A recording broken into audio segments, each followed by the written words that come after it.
Mission AIDS सुरक्षा अभियानात कोल्हापूर जिल्ह्याचा समावेश, सुरक्षित प्लस दर्जा मिळवण्यासाठी सर्व यंत्रणांनी समन्वयाने काम करण्याचं आवाहन, HIV, सिफिलिस आणि हिपॅटायटिस बीच्या माता बालक संक्रमण निर्मूलनावर विशेष भर. राष्ट्रीय एड्स नियंत्रण संघटना नॅको आणि महाराष्ट्र राज्य एड्स नियंत्रण संस्था यांच्या मिशन एड्स सुरक्षा अभियानात कोल्हापूर जिल्ह्याचा समावेश करण्यात आला असून जिल्ह्याला सुरक्षित प्लस श्रेणीत आणण्यासाठी सर्व संबंधित यंत्रणांनी समन्वयाने कार्य करावं असं आवाहन जिल्हाधिकारी डॉक्टर विजय राठोड यांनी केलं.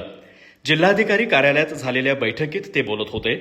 यावेळी नॅकोच्या नॅशनल कन्सल्टंट डॉक्टर विभावरी देशमुख, एमसॅकचे सहसंचालक डॉक्टर राहुल जाधव, आरोग्य विभागाचे अधिकारी, खाजगी वैद्यकीय तज्ज्ञ तसेच विविध संघटनांचे प्रतिनिधी उपस्थित होते. या अभियानांतर्गत 1 डिसेंबर 2026 पर्यंत HIV नियंत्रणासाठी निश्चित करण्यात आलेली 95-95-99 उद्दिष्ट साध्य करण्याचं लक्ष्य ठेवण्यात आलं आहे. यानुसार अंदाजित HIV संसर्गित 95% व्यक्तींना स्वतःच्या स्थितीची माहिती असणं, निदान झालेल्या किमान 95% व्यक्तींनी ART उपचारांवर असणं आणि उपचार घेणाऱ्या 99% व्यक्तींमध्ये विषाणूचं प्रमाण नियंत्रित असणं अपेक्षित आहे. मिशन एड्स सुरक्षा अंतर्गत HIV, सिफिलिस आणि हिपॅटायटिस B या संसर्गांचे माता ते बालक संक्रमण शून्यावर आणण्याच्या ट्रिपल एलिमिनेशन उद्दिष्टावरतीही विशेष भर देण्यात आला आहे.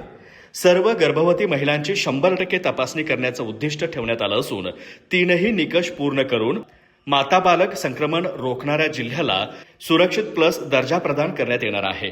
यावेळी जिल्हाधिकारी डॉक्टर विजय राठोड यांनी HIV बाबत जनजागृती, तपासणी आणि उपचार वाढवण्यासाठी सर्व घटकांनी सक्रिय सहभाग नोंदवावा असं आवाहन केलं.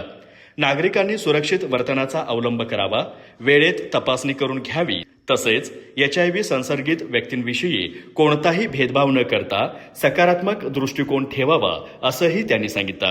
कार्यक्रमास जिल्हा शल्यचिकित्सक डॉक्टर सरिता थोरात, महानगरपालिकेचे आरोग्य अधिकारी doctor Prakash Pawara, doctor Manish Nagavkar, doctor AB Patil, doctor SA Tagare, doctor Niranjan Rathod, doctor Sagar Kurundkar, doctor Vijay Gawade, doctor Sudarshan Gaurkar आदी उपस्थित होते. जिल्हा कार्यक्रम अधिकारी दीपा शिपूरकर यांनी आभार मानले.